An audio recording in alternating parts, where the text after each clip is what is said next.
Hello, everyone. Happy Thursday. It is unbelievably bright out today. It's probably about 60 degrees or so.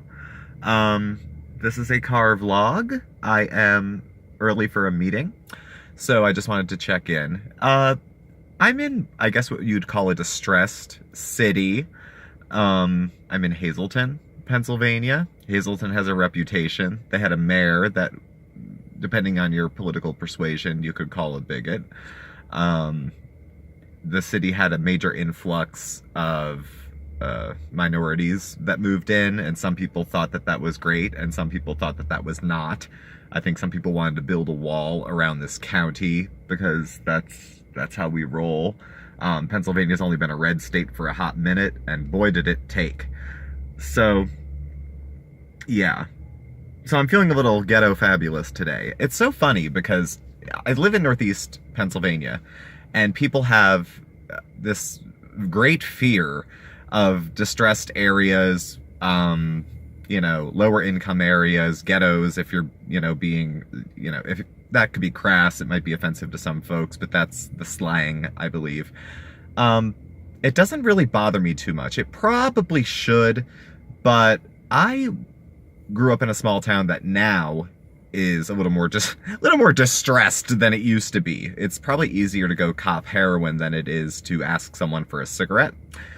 And I went to school in North Philadelphia, so I don't have the sticker shock of, well, let me just put it this way. I grew up in a white area, and I moved to an area where there was people who were not white. And so the shock value of seeing someone who doesn't look like me doesn't freak me out. That is not necessarily the case for other folks that live in and around areas up here.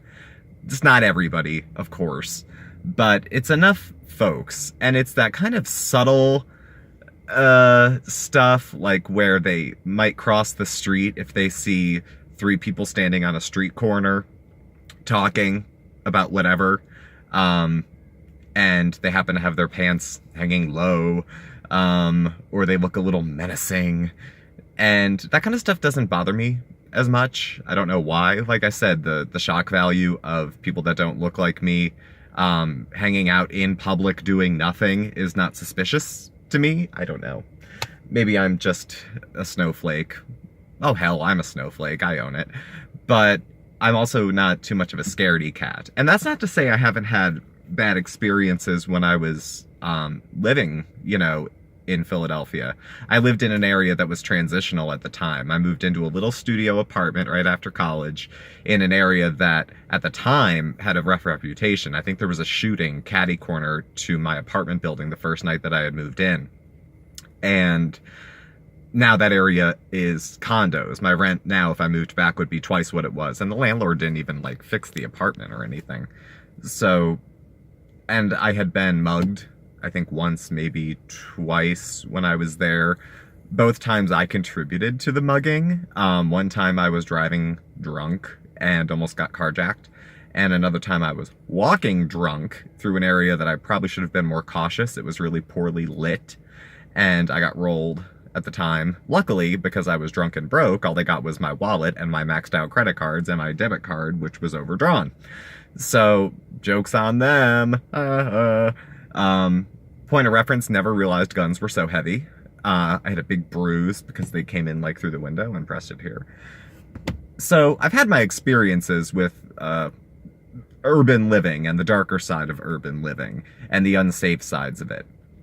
But, that's not to say that the kind of services that I do and the things that I work with don't happen in these areas. And there's a certain, I think, level of fear with people who want to provide services in these areas that, it's scary. Even the people who work at the provider that I'm going to said, if you're here after dark, don't go away from this major artery, this major street, and this other intersection. And, I'll take their advice. They know their area better than me, and I'm usually not here after dark. And now that it's spring, summer, I don't think I will be. But, I don't know. It's all those intersections of, income and race and fear and white fright and realistic, realistic fears about being vulnerable by yourself. And I'm a 6 foot tall, 180 pound guy. So my sense of safety might be different. I don't carry a weapon. People that do might feel more safe. If I was a person of small stature or maybe a female, I might feel less safe. So there, I mean, there's all sorts of factors that go into it. So I'm not saying if you're afraid to walk at night in a bad neighborhood that you're a bigot. That's not the point of what I'm talking about. But people interpret these areas differently, and some people think it might be a wash to even try to provide help or service in some areas because those people are beyond help. And I don't believe people are beyond help. And there's no reason to think that, you know, if a person of one color is behaving a certain way, it's because they're mentally ill, and if a person of another color is behaving a certain way, it's because they're a bad person and they had no father and they, you know, are just like that. That's how those people are. So, trying to draw some lines and see what kind of role I can have in providing some support. And I'm in an area of a county where actually the county has funding to provide services through the whole area, but for whatever reason, not too many folks come to this end of it. And I think a part of it is that stigma and that fear that, ooh, we don't go down there. So I am more than happy to show up in an area where people don't want to come, because I love me an underdog. I love me some folks that are disenfranchised. I am, in a very small way, a minority. You know, I'm a middle-aged white guy from a lower middle income family. You know, I am pretty much a majority in that way. But mailman just looked at me funny because I'm talking to myself in the car. But little does he know, I talk to myself even without a camera sometimes. So that's pretty much my little rant about sociological issues and the role I can play in them. So that's going to be the rest of my day today. I'm going to go meet with the folks that I meet with. It's probably going to take me to the end of my day, drive home. I'm going to be doing probably some meal prep because weigh-in Wednesday went yesterday.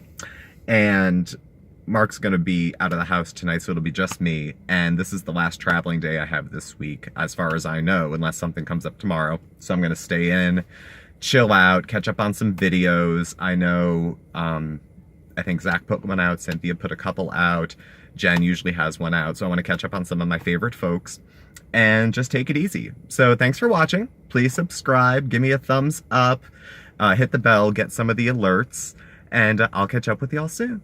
Bye.